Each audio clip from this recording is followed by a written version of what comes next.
Hello. Hello. Good morning guys. Good morning sir. Good morning.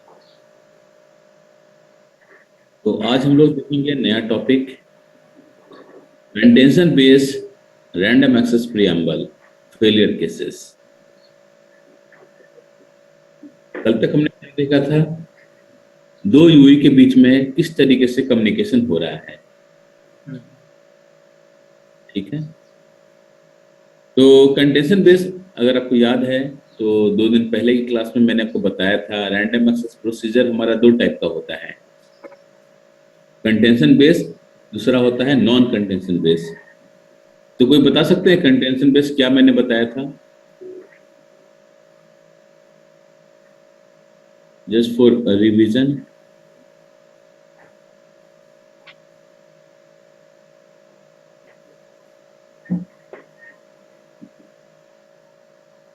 बोलिए कोई। विकास कुछ बता सकते हो आप? Yes sir. बताइए। सर ये कंटेंशन बेस में ये होगा कि जब हमारा यूई और इनोड की जब हमारा बीच के होगा फिनोमेना, तो फिर पिरम्बल और preamble plus R A R N T दोनों जो है कैरी होगा। ठीक है। हम्म। इसके बाद वो सेकंड स्टेप में अपना आर ए आर पे जाएगा, मतलब रैंडम एक्सेस रिप्रेजेंटेशन पे जाएगा। ठीक रेस्पॉन्स इसके होता है, रिप्रेजेंटेशन नहीं होता, रैंडम एक्सेस रेस्पॉन्स होता है वो। ओके, रेस्पॉन्स पे जाएगा सर। हम्म। देखिए कंटेंशन का मतलब फिर ये हुआ फिर कि मल्टी, मैं बता रहा हूँ आंसर आपको। हाँ। कंटेंशन का मतलब ये हुआ कि मल्टीपल यूई, ठीक है, सेम प्रियम्बल को यूज कर रहा है और सेम पीराइस रिसोर्स को भी यूज कर रहा है। ठीक है। मल्टीपल ठीक। यूई, मल्टीपल यूई मतलब कि एक से ज्यादा यूई एक ही प्रियम्बल को हम्म, यूज कर रहा है और सेम पीराइस रिसोर्स पे क्या कर रहा है, वो ट्रांसमिट कर रहा है। ट्रांसमिट कर रहा है। तो क्या होगा, आपस में कोलिजन होने का चांसेस बनता है आपस ना? में कोलिजन होगा सर। हाँ, यस सर। हाँ। तो वही उसी को कहते हैं हम लोग कंटेंशन बेस। तो इंटरव्यू में पूछता है why contention, what do you mean by contention based random access procedure. तो यही आंसर होगा, मल्टीपल यूई जब जब आपका सेम प्रियम्बल और सेम पीराइच रिसोर्स पे हम लोग ट्रांसमिट करते हैं तो वहां कोलिजन होने के चांसेस बनता है। और हमारे पास क्यों हम लोग कंटेंशन करते हैं, क्योंकि हमारे पास प्रियम्बल जो है लिमिटेड है। कितने हैं प्रियम्बल? टोटल हमारे पास कितने प्रियम्बल हैं? 62 है। 62 है। 64। 64 हाँ। 64 प्रियम्बल जीरो है, जीरो से लेकर 63 तक। 63 है। जीरो से लेकर हाँ, 63। Yes sir, 64 yes. प्रियम्बल आपके टोटल आते हैं, जो कि आपके पास लिमिटेड है। ठीक है। और ये प्रियम्बल का जो इंफॉर्मेशन है कहाँ से मिलता है यूई को, बताइए। सिप टू से, मैंने अच्छा। बताया था ना। यस सिप सर। हाँ, सिप यस सिप सर। टू शिप में शिप जब टू हमारा से यूई मिलता है। सिप टू को रीड करेगा तो उसको प्रियम्बल का इंफॉर्मेशन मिलता है। ठीक है। हम्म। चलिए, तो फिर से एक बार रिवाइज कर लेते हैं, फेलियर केस देख लेते हैं। कैसे कैसे फेलियर, ये क्वेश्चन पूछता है फेलियर कॉज। ठीक है। आपसे एक सिनेरियो बना देगा, तो मैंने मल्टीपल सिनेरियो बना के रखा है। ठीक है। ये मेरा ऑब्जर्वेशन है जो मेरे से पूछा गया था इंटरव्यू में, और मेरे जो स्टूडेंट हैं उनसे जो पूछा गया है वो सारा मैंने क्या किया, फेलियर कॉज डाल दिया है। जब जब आप भी इंटरव्यू देने जाओगे तो आपसे भी इस टाइप का सिनेरियो पूछेगा। ठीक है। तो ये कोई ऐसा नहीं है कि टॉपिक जो कि देखा जाए तो मतलब सिलेबस के अंदर का है, ये सिर्फ और सिर्फ इंटरव्यू के लिए है, पर्पस के लिए है आज का टॉपिक। तो देख लेते हैं कैसे पूछता है सवाल इंटरव्यू में। तो contention based random access procedure, इसमें क्या कर रहा है, यूई ट्रांसमिट कर रहा है प्रियम्बल विथ लेस पावर। ठीक है। जब हमारा यूई ट्रांसमिट करेगा प्रियम्बल विथ लेस पावर तो क्या होगा, बताइए। क्या हो सकता है पॉसिबिलिटी? अब देखिए, आप सब कुछ आप लोग पढ़ चुके हो, अब मैं एक्सपेक्ट करता हूं कि आप लोग से आंसर, क्योंकि ये मैं बस इंटरव्यू के लिए ये मैं टॉपिक पढ़ा रहा हूं आपको। ठीक है। तो मैं चाहता हूं कि आप लोग पढ़ चुके हो और मैं होप करता हूं कि आप लोग रिवीजन भी कर रहे हो। तो मैं आपसे 100% तो नहीं मांगूंगा आंसर, लेकिन हाँ थोड़ा बहुत ट्राई कीजिए, गलत हो कोई दिक्कत नहीं है, लेकिन थोड़ा ट्राई कीजिएगा आप लोग। तो मेरा क्वेश्चन ये है कि अगर हमने प्रियम्बल को लेस पावर से भेजा तो क्या होगा, बताइए। क्या प्रियम्बल पहुंच पाएगा ई नोड बी के पास? नहीं नहीं पहुंच वेट नहीं करेगा, पहुंच पाएगा। वेट करेगा RAR को। हाँ, ऑब्वियस सी बात है। अगर मैं ड्रॉ करता हूं डायग्राम को, यूई और ई नोड बी के बीच में पहला जब मैसेज था क्या था? प्रियम्बल था। प्रियम्बल था। ठीक है, प्रियम्बल मैंने ही लेस पावर से भेजा, तो लेस पावर से भेजा तो भाई कितना लेस पावर से भेजा ये तो पता नहीं है, लेकिन लेस पावर से भेजा। तो इनिशियल जो पावर होता है -104 dBm होता है, इसको नोट डाउन आप कर सकते हो अपने नोटबुक में। ठीक है, प्रियम्बल का जो इनिशियल पावर होता है -104 dBm होता है। ठीक है, तो यूई किसका वेट करेगा अब जब प्रियम्बल भेजा? तो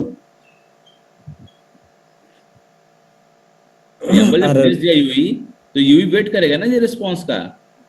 यस सर। RRC तो RR रार, आरआरसी कहाँ आ जाएगा? रार है, रैंडम एक्सेस रिस्पॉन्स। RAR। हाँ हाँ, रार तो कितना है। देर वो वेट करेगा? तो एक टाइम होगा ना, यस उस सर। टाइम के लिए वो वेट करेगा, तो मैक्सिमम टाइम के लिए वेट करेगा। तो मैक्सिमम टाइम कितना है? 10 मिलीसेकंड। यूई क्या करेगा जब प्रियम्बल भेजेगा तो 10 मिलीसेकंड के लिए क्या करेगा? वो वेट करेगा किसका? रार का। लेकिन रार नहीं आया तो क्या करेगा? वो समझ जाएगा कि लगता है कि जो मेरा प्रियम्बल जो मैंने भेजा था वो ई नोड बी के पास नहीं पहुंचा है। समझे? यूई को पता लग जाएगा कि जो मैंने प्रियम्बल भेजा था वो हो सकता है कि ई नोड बी के पास नहीं पहुंचा है, क्योंकि मैंने तो प्रियम्बल भेजा 10 मिलीसेकंड पहले और मैंने 10 मिलीसेकंड वेट भी कर लिया, लेकिन आया नहीं। तो याद रखिएगा, जो मैक्सिमम टाइम है, ये भी पूछता है इंटरव्यू में कि मैक्सिमम टाइम रार का क्या होता है वेट करने का, तो 10 मिलीसेकंड होता है। ठीक है, तो यूई वेट कर रहा है मैक्सिमम टाइम फॉर अ रार जो कि 10 मिलीसेकंड का होता है। इफ नॉट रिसीव, अगर यूई को नहीं रिसीव हुआ रार, तो यूई क्या करेगा? फिर से परफॉर्म करेगा क्या? Random access procedure with high power. अब क्या करेगा? वो अपना पावर को इंक्रीज कर देगा, क्योंकि समझ गया वो तो पहली बार भेजा, प्रियम्बल पहुंचा ही नहीं, रार आया ही नहीं, 10 मिलीसेकंड तक वेट भी किया। अब क्या करेगा? वो पावर को इंक्रीज कर देगा। तो कितने पावर को इंक्रीज करेगा? क्वेश्चन आता है कितने पावर को इंक्रीज करोगे भाई? एक ही बार में 4, 5, 10, 15, 20, 25 कितना करोगे? तो इसका भी एक स्टेप होता है। वो जब दूसरी बार जब ट्राई करेगा ना वो, तो सिर्फ 2 डेसिबल को इंक्रीज करके भेजेगा। तो मान के लीजिए कि मेरा इनिशियल पावर जो है -104 dBm है, इस पे +2 मार दीजिए, +2 dBm, तो कितना हो गया अब बताइए? 104 -106 -106 होगा ना जी। प्लस किया ना सर? प्लस करोगे तो -104 था, प्लस कर दिया तो कितना आ जाएगा? -102। -102 पावर देखिए, अगर आप देखिएगा तो जो सिग्नल का जो स्ट्रेंथ होता है, तो जितना कम रहता है उतना अच्छा होता है, या जितना बड़ा मतलब कि आगे होता है तो वो अच्छा होता है? बताइए। जितना कम रहेगा उतना अच्छा होगा। जितना कम होगा उसका वही वही चीजें अच्छा है, होता है। यहाँ पे मैंने -102 कर दिया। ठीक है, तो -102 कर दिया तो क्या हुआ? हमारा प्रियम्बल को पावर को बढ़ा दिया। ठीक है, मैंने यहाँ पे लिखा है ये दोनों पैरामीटर कहाँ मिल जाता है यूई को? शिफ्ट 2 में मिला रहता है दोनों पैरामीटर। कितना देर तक यूई वेट करेगा रार का? तो 10 मिलीसेकेंड। और क्या कितना पावर को बढ़ाएगा? वो 2 डेसिबल। ये दोनों इंफॉर्मेशन यूई को कहाँ से मिलता है? शिफ्ट 2 से। जान लीजिएगा, कुछ भी यूई इंप्लीमेंट कर रहा है, अगर कुछ भी यूई इंप्लीमेंट करेगा तो अपने मर्जी से नहीं करता है, सारा का सारा ई नोड भी उसको इन्फॉर्म करता है। और इसका इंफॉर्मेशन शिफ्ट 2 से मिल गया था। और शिफ्ट 2 कौन देने वाला था? ई नोड भी। ई नोड भी तो ब्रॉडकास्ट किया था ना, भाई तुम शिफ्ट 2 ले लो, जाओ। ठीक है, अब केस देखते हैं। पहला केस, 2 यूई है, 2 डिफरेंट प्रियम्बल है हमारे पास, और दोनों क्या कर रहा है? सेम पीराच रिसोर्स को यूज कर रहा है। तो मैंने 2 ले लेता हूँ, UE1 ले लिया, एक UE2 ले लिया। दोनों का प्रियम्बल डिफरेंट है। इसका प्रियम्बल क्या है? मैं मान के चलता हूँ, एक का प्रियम्बल 12, दूसरा का प्रियम्बल 18। ठीक है, अब दोनों यूज करा क्या, सेम पीराच रिसोर्स। तो सेम पीराच रिसोर्स का मतलब क्या हुआ बताइए, सेम सब फ्रेम, है ना। जब ये सेम सर सेम पीराच रिसोर्स का मतलब क्या हुआ, सेम सब फ्रेम। तो सब फ्रेम नंबर क्या होगा, सब फ्रेम नंबर मान के चलिए 5 है। ये तो आपको टेबल से पता लग जाएगा ना, पीराच कॉन्फिग इंडेक्स से। तो UE1 आपका 12 नंबर का प्रियम्बल भेज रहा है, UE2 आपका 18 नंबर का प्रियम्बल भेजा, सब फ्रेम नंबर 5 ले लिया, रेडियो फ्रेम नंबर इवन हो गया। सपोज इवन में मान के चलता हूं मैं 4 हो गया। ठीक है, तो इस केस में क्या करेगा, अब UE1 का प्रियम्बल रीच करेगा, UE2 का प्रियम्बल फेल हो जाएगा due to the low power. Low power से। ये मैंने केस बना दिया एक। ठीक है, एक ऐसा केस होगा जिसमें एक का प्रियम्बल पहुंचेगा, दूसरे का प्रियम्बल नहीं पहुंचेगा।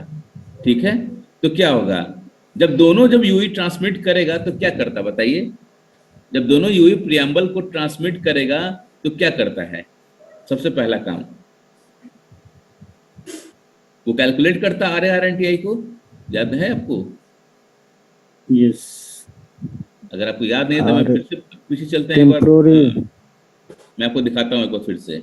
देखिए यहाँ पर लाइन देखिए क्या लिखा हुआ है, जब यूई मैक प्रियम्बल जब दिया था फिजिकल को डिस्पैच करने के लिए, तो यूई क्या किया था, यूई का फिजिकल कैलकुलेट किया था RARNTI कब, ट्रांसमिशन से पहले। RARNTI का फॉर्मूला क्या था, 1 + TID + 10FID, है ना। यस, पहले ही हमने क्या किया था, इसका कैलकुलेट किया था, कैलकुलेट किया था सर। तो वही चीज यहाँ पे भी करेगा। जब प्रियम्बल जब भेजेगा वो, तो ऑब्वियस सी बात है कि क्या करेगा वो, RARNTI को कैलकुलेट करेगा। तो अब आते हैं वापस फिर से वहां पर, देखिए तो दोनों मोबाइल क्या किया, कैलकुलेट किया RARNTI को, और दोनों का RARNTI क्या होगा, सेम होगा। क्यों, क्योंकि दोनों का प्रियम्बल सेम है और पीराच रिसोर्स भी सेम है, और अपने को पता है क्या है, RARNTI का फॉर्मूला क्या है, मान के चलिए दोनों के दोनों क्या है, FDD का केस है। तो 1 + TID होगा, FID क्या हो जाएगा FDD के केस में बताइए, साइलेंट हो जाएगा, ये 0 हो जाएगा सर। 0 हो जाएगा, FID आपका 0 हो जाएगा। तो मैं 0 कर दिया इसको। ठीक है, तो 1 + TID कोई कौन सा क्या है, टाइम डोमेन का है। टाइम डोमेन में कोई भी बताइए, 5 ले लीजिए आप। मैंने कितना लिया, सफ्रम 5 लिया ना, तो यहाँ 4 ले लीजिए आप। ठीक है, तो 4 + 1 5, सफ्रम नंबर 5 पे आएगा। ठीक है, तो दोनों यूए ने कैलकुलेट किया अपना RARNTI, और दोनों का जो RARNTI होगा क्या होगा, सेम होगा। अब इनोड भी क्या किया, रिसीव कर लिया UE1 का प्रियम्बल। ठीक है, और डिसाइड किया क्या बताइए, उसको रिस्पॉन्स देने का। रिस्पॉन्स कौन सा मैसेज होगा, रार का होगा। किसके लिए वो रिस्पॉन्स दे रहा है, UE1। इनोड भी को तो पता है कि मैं UE1 का रिस्पॉन्स दे रहा हूँ, क्या UE2 को पता है कि उसके लिए भी रिस्पॉन्स दे रहा है कि नहीं दे रहा है, UE2 को पता ही नहीं है। उसको तो पता ही नहीं कि उसको प्रियम्बल पहुंचा कि नहीं पहुंचा। ठीक है, अब इनोड भी क्या करेगा, रार को पैक करेगा। ठीक है, पैक करके क्या करेगा, वो PDSCH PRB पे भेज देगा। सबको पता है ये पहले क्या करता है, इनोड भी कोई भी इंफॉर्मेशन को भेजेगा तो PRB रिजर्व करता है किस पे, PDSCH चैनल पे, और उसका इंफॉर्मेशन PDCCH चैनल को दे देता है और बोलता है कि इस इंफॉर्मेशन को RARNTI के अगेंस्ट पे भेज देना। कौन, इनोड भी बोलता है यूई को, सॉरी इनोड भी बोलता है PDCCH को।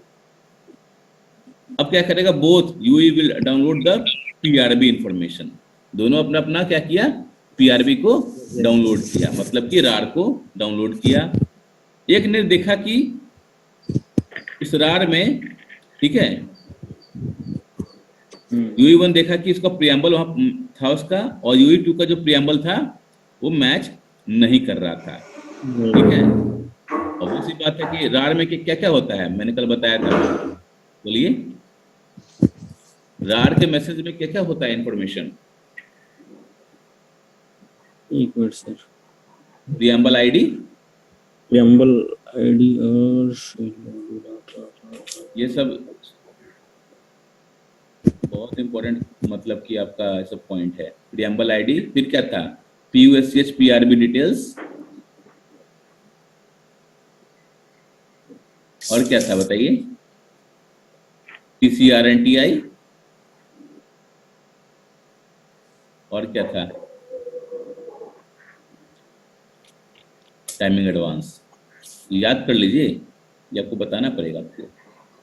तो रार में 4 इंफॉर्मेशन होता है, preamble ID, PUSCH PRB details, जो कि अपलिंक ग्रांट रिसोर्स आपका यही होता है ना, फिर TCR&TI और टाइमिंग एडवांस। ठीक है, तो रार में प्रियम्बल आईडी और इनोडबी ने किसका रिस्पॉन्स बनाया है बताइए? UE1 का कि UE2 का? UE1 का रिस्पॉन्स बनाया है ना जी। UE1 का प्रियम्बल क्या है? 12। 12, तो 12 का रिस्पॉन्स दे रहा है। ठीक है, हाँ। लेकिन UE2 को भी लग रहा है कि मेरा भी रिस्पॉन्स आने वाला है। जब वो डिकोड करेगा रार को, तो क्या उसने क्या किया? अपना प्रियम्बल आईडी को मैच किया।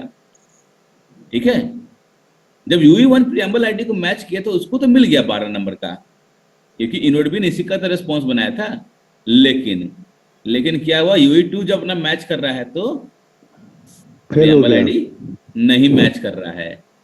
ठीक है, तो UE1 को तो समझ में आ गया कि मैसेज 3 मेरे को फॉरवर्ड करना भाई, आगे मेरे को प्रोसीड करना है, क्योंकि कल मैंने बताया था प्रियम्बल भेजेगा, उसके बाद रार आएगा, उसके बाद क्या होगा? मैसेज 3 जाएगा। मैसेज 3 जाएगा। और मैसेज 3 क्या है?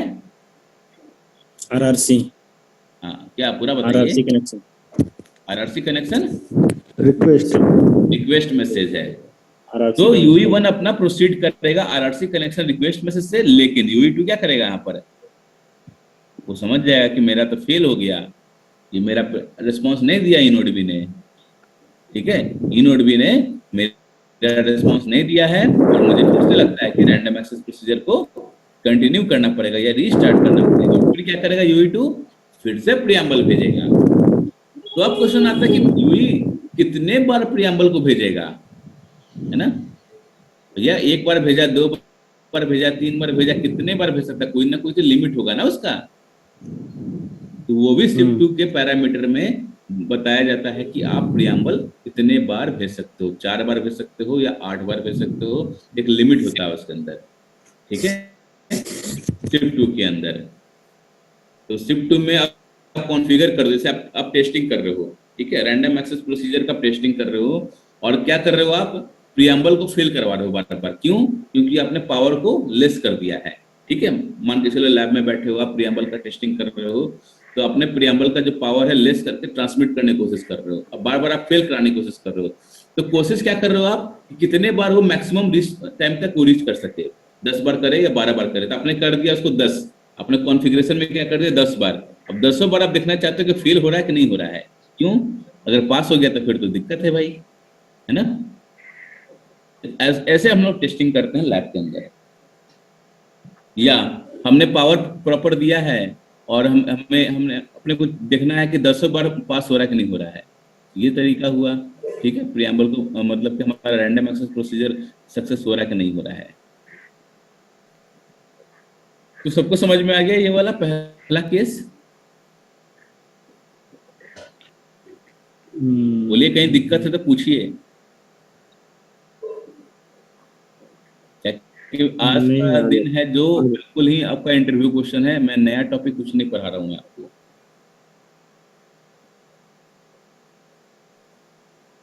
बोलिए विकास, मनोज। आ गया सर, आ गया। आ गया? आया sir. Sunny, yes sir. Saeed आया ना? बोल दिया करो यार, नहीं है तो फिर से बताएंगे, इसमें क्या दिक्कत है? आ गया सर, इसमें दिक्कत नहीं है। दिक्कत नहीं है ना? चलिए तो फिर नेक्स्ट टॉपिक देखते हैं। फिर दूसरा केस अब क्या बोल रहा है? UE1 UE2 प्रियम्बल दोनों रीच हो रहा है इनोडबी के पास। ठीक है, दोनों रीच हो रहा है इनोडबी के पास, लेकिन जो प्रियम्बल जो रीच हो रहा है वो सेम प्रियम्बल नहीं हो रहा है। क्या हो जा रहा है? रास्ते में ही कोलाइड करके एक डिफरेंट टाइप का प्रियम्बल बना दे रहा है। ठीक है, क्यों कोलिजन हो रहा है? दो डिफरेंट प्रियम्बल था, प्रियम्बल नंबर 12 था, एक 18 नंबर का प्रियम्बल था, लेकिन दोनों को तो भेज रहे किस पे? सेम पीराच रिसोर्स पे, है ना? पीराच रिसोर्स क्या था मेरा? मैंने बताया अभी आपको, सबफ्रेम नंबर 5 पे भेज रहे थे, 5 पे भेज रहा। ठीक है? तो दोनों के चांसेस क्या होता है कि कोलाइड कर सकता है, पॉसिबिलिटी है, क्योंकि कंटेंशन बेस हम लोग यूज कर रहे हैं प्रियम्बल, कंटेंशन बेस में कोलिजन पॉसिबल है। तो जब सेम पीराच रिसोर्स पे भेजेंगे तो क्या होगा? एक नया प्रियम्बल बन जाएगा जब कोलाइड करेगा। तो व्हेन प्रियम्बल कोलाइड,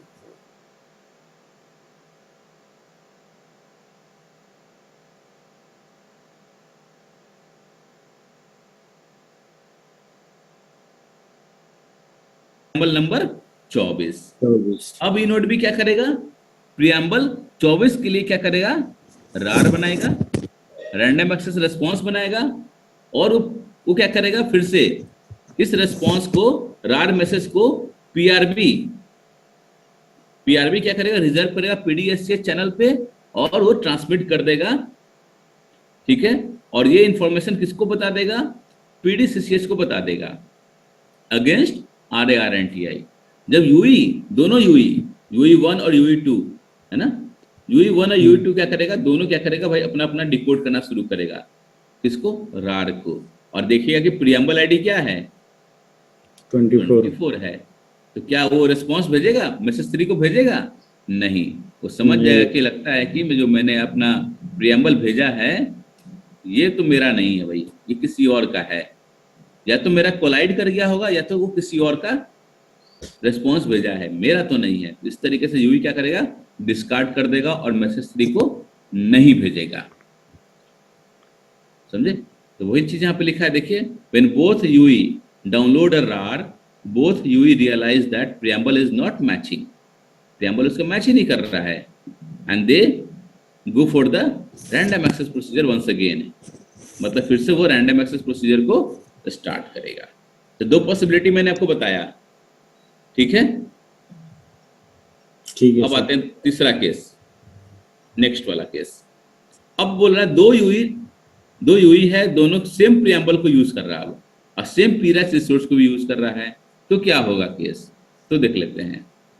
अब थोड़ा कॉम्प्लिकेटेड वाला केस है, ठीक है?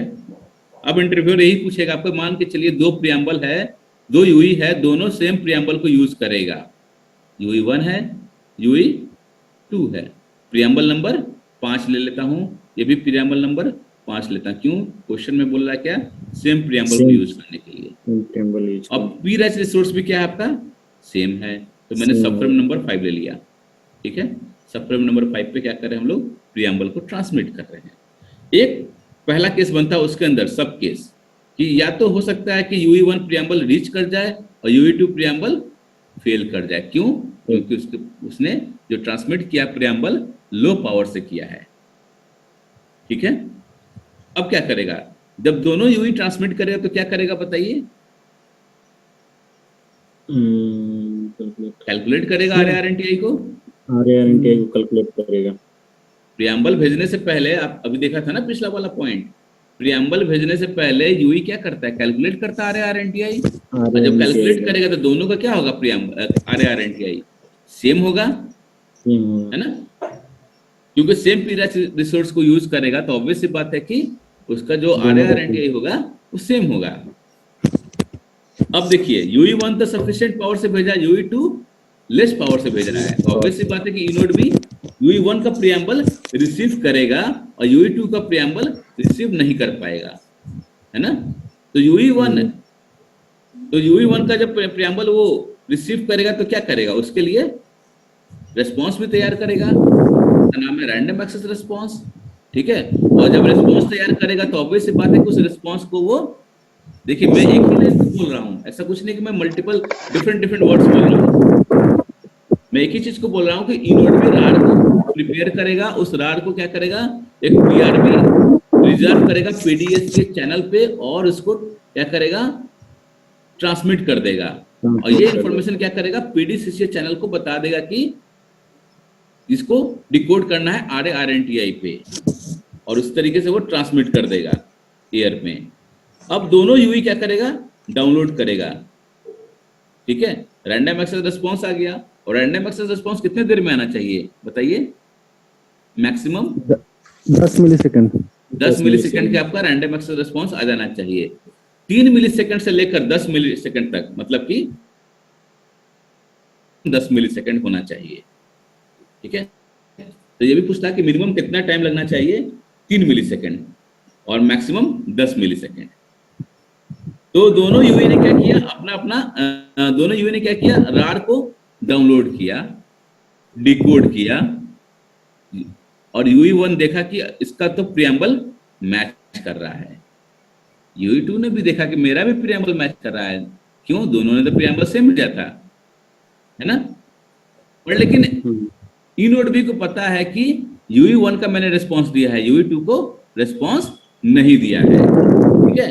अब क्या करेगा, दोनों यूई क्या करेगा बताइए, मैसेज 3 को प्रोसीड करेगा, क्योंकि UI1 को भी लग रहा है कि मेरा तो रार आ चुका है, और UI2 को भी लग रहा है कि मेरा रार आ चुका है, क्योंकि दोनों ने अपना अपना प्रियम्बल को मैच किया, और दोनों प्रियम्बल क्या हो रहा है, मैच हो रहा है। तो UI1 क्या किया, अपना मैसेज 3 को भेजा, ठीक है, इनोड भी इसको रिसीव किया, UI2 ने भी अपना मैसेज 3 को भेजा, और इसका मैसेज 3 नहीं पहुंचेगा, नहीं पहुंचा। हाँ। तो इनोड भी क्या किया, फिर इसका रिप्लाई करता है, कौन सा मैसेज से बताइए, कल मैंने CRI में CRI का पूरा नाम क्या है, कंटेंशन रिजोल्यूशन आइडेंटिटी, और इसके अंदर क्या होता है बताइए, कल के क्लास में मैंने सारा कुछ बताया था आप लोगों को। कंटेंशन रिजोल्यूशन आइडेंटिटी में अंदर क्या होता है, यूई का आईडी होता है, यूई का आईडी होता है इसमें। तो इनोड भी send back CRI for UI1, ठीक है। और जब भी CRI भेजेगा तो फिर कैसे भेजेगा, फिर से इनोड भी क्या करेगा, PRV को रिजर्व करेगा ऑन PDSCH चैनल पे, और इसका इंफॉर्मेशन PDSCH को देगा किसके अगेंस्ट। अब किसके अगेंस्ट जाएगा बताइए, कौन सा RNTA के अगेंस्ट जाने वाला है, TCRNTA। वेरी गुड, TCRNTA के अगेंस्ट जाएगा आपका, ठीक है। रार हमेशा RARNTA के अगेंस्ट में जाता है, और CRI TCRNTA के अगेंस्ट में जाएगा। तो इस तरीके से क्या हुआ, आपका UI1 अपना डिकोड किया, और उसको मिल गया क्या, CRI, ठीक है, और UI2 को भी मिल गया क्या, CRI। दोनों अपना अपना डिकोड किया, और जब डिकोड किया तो क्या देखा उसने, उसका सक्सेसफुल मैच नहीं करेगा, क्यों, CRI बराबर मैसेज 3। तो मैसेज 3 में जो अपना UI ID भेजा था UI1, उसका तो मैच करेगा, लेकिन क्या उसका मैच करेगा UI2 का, नहीं, क्योंकि इनोड भी ने तो UI2 के लिए बनाया नहीं था, ठीक है। तो UI1 फाइनलाइज करेगा कि उसका रैंडम एक्सेस प्रोसीजर क्या है, सक्सेसफुल हुआ, और UI2 का क्या हुआ, जो कि CRI मैच नहीं कर रहा है मैसेज 3 से, तो क्या करेगा, वो समझ जाएगा कि मेरा रैंडम एक्सेस प्रोसीजर फेल हो चुका है, और मेरे को फिर से प्रियम्बल भेजना है विथ क्या, इंक्रीज पावर, ठीक है। तो अब पावर को इंक्रीज करेगा, फिर से वो क्या करेगा, प्रियम्बल को भेजेगा। तो इस तरीके से आपको इंटरव्यूअर कंफ्यूज करने की कोशिश करेगा, तो आपको अब कंफ्यूजन होने का चांसेस नहीं बनता, क्यों, क्योंकि मैंने आपको बता दिया इसका आंसर, ठीक है। तीसरा पॉइंट देखते हैं, अब क्या कर रहा है देखिए, दूसरा सबकेस 2 देखिए, UI1 UI2 प्रियम्बल रीच कर गया, ठीक है, UI1 और UI2 का प्रियम्बल दोनों क्या हुआ, रीच कर गया, ठीक है भाई, रीच कर गया, अच्छी बात है। इनोड भी क्या किया, रार बना दिया, ठीक है, रार बना के दे दिया। बोथ UI डिसाइड किया कि मेरे को ट्रांसमिट करना है क्या, message 3 by using a same PRAC resource, ठीक है। सो बोथ मैसेज 3 क्या हो रहा है, अब मर्ज करके एक थर्ड वन बन गया, ठीक है। एक सिनेरियो बनता है ये भी, तो हो सकता है कि जब दोनों को प्रियम्बल पहुंच गया, तो इनोड बी ने दोनों के लिए डिफरेंट रार बना दिया। रार बनाया तो अपना अपना दोनों क्या किया, मैसेज 3 को ट्रांसमिट किया। चूंकि ये दोनों को सेम अपलिंक ग्रांट रिसोर्स मिला है, तो क्या करेगा, हो सकता है, पॉसिबिलिटी हो सकता है कि मैसेज 3 क्या होगा, मर्ज करके तीसरा मैसेज 3 बन जाएगा, ठीक है। अब इनोड भी जो ट्रांसमिट करेगा CRI, तो थर्ड वन जो बनेगा उसके लिए करेगा, तो फिर से ये प्रॉब्लम हो गया। अब क्या करेगा, जब वो इनोड बी रिप्लाई करेगा CRI से, तो उसमें उसके अंदर क्या होगा, यूई का जो आईडी होगा वो डिफरेंट होगा, क्योंकि मैसेज 3 क्या हुआ, कुछ और बन गया। अब तो पॉसिबिलिटी है कि जब यूई 1 और यूई 2 जब डिकोड करेगा तो दोनों का मैच करेगा नहीं CRI यूई आईडी, तो फिर से क्या हो गया, फेल हो सकता है। तो ये भी आपका क्या होगा, फेलियर केस है। और फिर से क्या करना पड़ेगा इस केस में, रैंडम एक्सेस प्रोसीजर को करना पड़ेगा। ठीक है, अब देखते हैं दूसरा सिनेरियो, सिनेरियो नंबर 2। दोनों यूई क्या किया, मैसेज 3 को रिसीव किया because of time gap between the reception. अब टाइम गैप कैसे हो गया भाई, हो सकता है कि एक यूई नजदीक में होगा, एक यूई होगा बहुत दूर होगा, है ना, टावर से कम 1-2 किलोमीटर दूर होगा, और एक यूई क्या होगा आपका नजदीक में होगा। लेकिन क्या हुआ, दोनों का दोनों सेम प्रीएम्बल यूज करते हुए वो लोग अपना प्रोसीजर को स्टार्ट किया। तो सबसे पहले क्या हुआ देखिए, ई नोड बी क्या किया, मैसेज 3 को जब यूई ने ई नोड बी ने रेस्पॉन्स किया था रार में, तो टाइमिंग एडवांस भी देता है। कल मैंने आपको बताया था टाइमिंग एडवांस के बारे में, याद है? टाइमिंग एडवांस क्या बताता है बताइए? टाइमिंग एडवांस बताता है आपका यूई का एग्जैक्ट लोकेशन तो नहीं बताता है, लेकिन हाँ वो बता देता है कि हाँ वो कितने दूरी पे है, यूई और ई नोड बी के बीच में कितना दूरी है, कितना डिस्टेंस है, वो अप्रोक्सीमेटली बता देता है टाइमिंग एडवांस। इसलिए ई नोड बी क्या करता है, यूई को टाइमिंग एडवांस देता है कि तुम इतने पावर से मेरे को मैसेज 3 भेजना। प्रियम्बल भेजते समय तुम फेल कर गए होगे, लेकिन मैसेज 3 भेजते समय गलती मत करना, तुमको इतने पावर से क्या करना है, मैसेज 3 को भेजना है, तभी जाके मेरे पास पहुंचेगा। ठीक है, तो वही कर रहा है यहाँ पर। ई नोड बी क्या कर रहा है, मैसेज 3 को जो रिसीव कर रहा है, जो परफेक्ट पीए से लगाएगा, मतलब कि ट्रांसमिट करेगा, जो भी यूई परफेक्ट टाइमिंग एडवांस लगाएगा मैसेज 3 को सेंड करने के टाइम पे, उसी को करेगा। ई नोड बी उसको क्या करेगा, कंसिडर करेगा, दूसरे वालों को नहीं करेगा, ये कहना चाह रहा है। तो ई नोड बी का मैक क्या करेगा, CRI भेजेगा, किसके लिए, जिसने परफेक्ट टाइमिंग एडवांस लगाया है। ठीक है, और इस तरीके से जब हमारा यूई CRI को रिसीव करेगा तो अपना CRI को मैच करेगा, ठीक है, विथ मैसेज 3, और उसका देखिएगा कि उसका रैंडम एक्सेस प्रोसीजर क्या है, सक्सेसफुल हो चुका है। और दूसरा यूई का क्या है, जिसने परफेक्ट टाइमिंग एडवांस नहीं लगाया होगा उसका वो फेल हो जाएगा। ठीक है, तो ये हो गया आपका टाइमिंग एडवांस से रिलेटेड। तो मैंने आपको डिफरेंट सिनेरियो, डिफरेंट तरीके से क्वेश्चन मैंने आपको बता दिया है। ठीक है, इसको आप रिवीजन कर लेना बढ़िया से, और यही सवाल पूछेगा वो आपको प्रियम्बल पे भी। तो जैसे मैंने बोला था ना, प्रियम्बल पे ही बहुत सारे क्वेश्चन बनते हैं, देखा जाए तो 20 से 25 क्वेश्चन बनते हैं, और आई थिंक मेरे को लगता है कि मैंने आपसे 15 से 20 क्वेश्चन तो मैंने आपको बता दिया अभी तक, है ना। 15 से 20 क्वेश्चन मैंने आपको बता दिया है डेली क्लासेस में, पिछले 4 क्लासेस में। आई थिंक आपने नोट डाउन भी किया होगा। और कुछ और क्वेश्चन जो बनते हैं 20 से 25 जैसे कि मैंने बताया, वो मैंने आपको जब बताऊंगा, एक बार मैं आपको रिवाइज करूंगा ना लास्ट में, जब इंटरव्यू की तैयारी कराऊंगा, तो कुछ और क्वेश्चन को मैं ऐड ऑन करूंगा जो कि एक्सपर्ट लेवल पे होता है, और इंटरव्यूअर क्या क्या पूछ सकता है आपसे, वो सवाल और बता दूंगा मैं आपको। इस तरीके से आपका पूरा तरीके से देखा जाए तो मैं आपको प्रिपेयर कर दूंगा, जिस तरीके से आप कोई भी इंटरव्यूअर कुछ भी सवाल पूछे तो आप उसका आंसर दे सकते हो। सर इसका पीपीटी शेयर कर दीजिएगा। पीपीटी तो मैं शेयर नहीं करूंगा, लेकिन मैं डॉक्यूमेंट्स दे दूंगा आपको। हाँ, कुछ मैंने आपको बताया था पीपीटी शेयर पॉसिबल नहीं है, मैं डॉक्यूमेंट्स देने के लिए तैयार हूँ। जितना बार आप जितना जैसा डॉक्यूमेंट्स चाहोगे वैसा मैं डॉक्यूमेंट्स देने को तैयार हूँ। हाँ, क्योंकि सर मोबाइल से लिखने में बड़ी दिक्कत हो जाता है, तो मैं समझ सकता हूँ इस बात को कि दिक्कत होता है, तो मैं आपको वही डॉक्यूमेंट्स दे देता हूँ, उसको जाकर प्रिंट आउट करा लेना। ठीक है सर, वो रिकॉर्डिंग कोई बंदा कर रहा था ना? आई थिंक कोई कर रहा है, शायद मनोज कर रहा है। मनोज आप कर रहे हो ना रिकॉर्डिंग?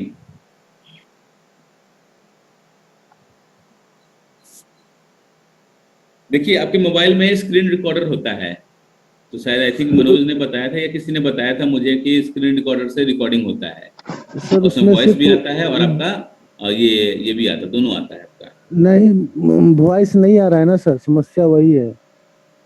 फिर से वॉइस नहीं आ रहा, अभी तो आ रहा था। एक दिन आया था बीच में, फिर पता नहीं क्या हुआ, वॉइस नहीं है, सिर्फ वीडियो रिकॉर्ड नहीं होता है। तो पता नहीं आप लोग कैसे कर रहे हो, कुछ ना कुछ तो गलती कर रहे हो, जिस कारण सबके पास होता है यार। पिछले वाले बैच में, इस बैच में कोई ना कोई कर रहा है, लेकिन पता नहीं क्या है। कोई कर रहे हैं क्या, मतलब रिकॉर्डिंग? अगर कोई कर रहा है तो भिजवा दीजिए सर।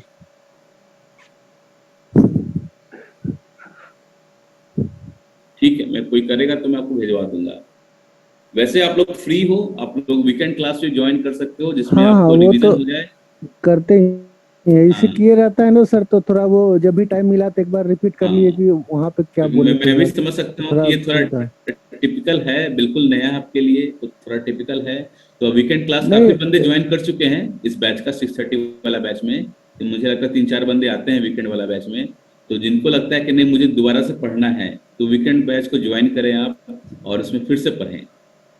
ठीक है, उसके बाद सर भी जो नया फ्री बैच कोई रहता आता है, है, उसके बाद भी लगता है कि आपको कंफ्यूजन है, तो दोबारा पढ़िए आप, पढ़ते रहिए। लेकिन बस जितना बार पढ़ोगे उतना बार क्या होगा, कंसेप्ट आपका क्लियर होगा। मैं हाँ जानता हूँ क्लियर कि एक होगा। बार में आपका कंसेप्ट क्लियर नहीं होने वाला है, क्योंकि ये बिल्कुल ही नया चैप्टर है, नया नया चीज है, हर चीज। चलिए लास्ट पॉइंट।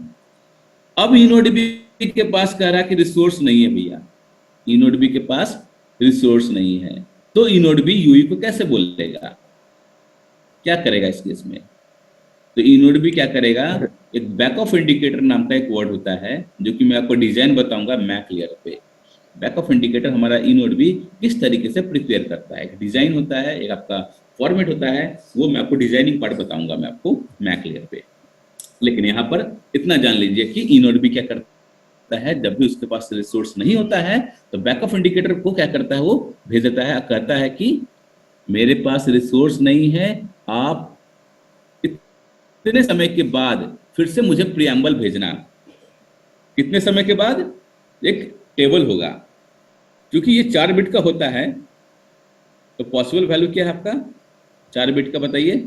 0 से 15, 0 से 15 क्योंकि पावर 4 कितना होता है बताइए, 16 होता है ना जी। होता है। तो 0 से लेकर 15 तक होगा। इस 0 से 15 में एक इंडेक्स टेबल बन जाएगा।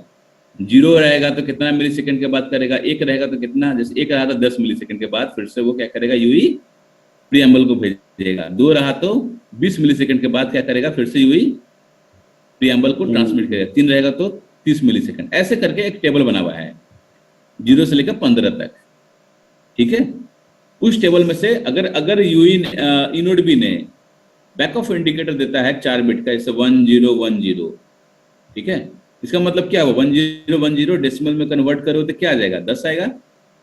अब 10 के अगेंस्ट में कुछ ना कुछ टाइमिंग होगा, जैसे कि मैंने दे दिया 960 मिली सेकेंड, तो यूई क्या करेगा, 960 मिली सेकेंड के बाद क्या करेगा, फिर से वो प्रियम्बल को भेजेगा। मतलब कि इनोडबी ने क्या बोला, 960 मिली सेकेंड तक मेरे पास रिसोर्स नहीं है, तुम एक बार ट्राई करना। गारंटी नहीं बोल रहा है यहाँ पर, गारंटी नहीं बोला कि 960 मिली सेकेंड पे मैं आपको रिसोर्स दे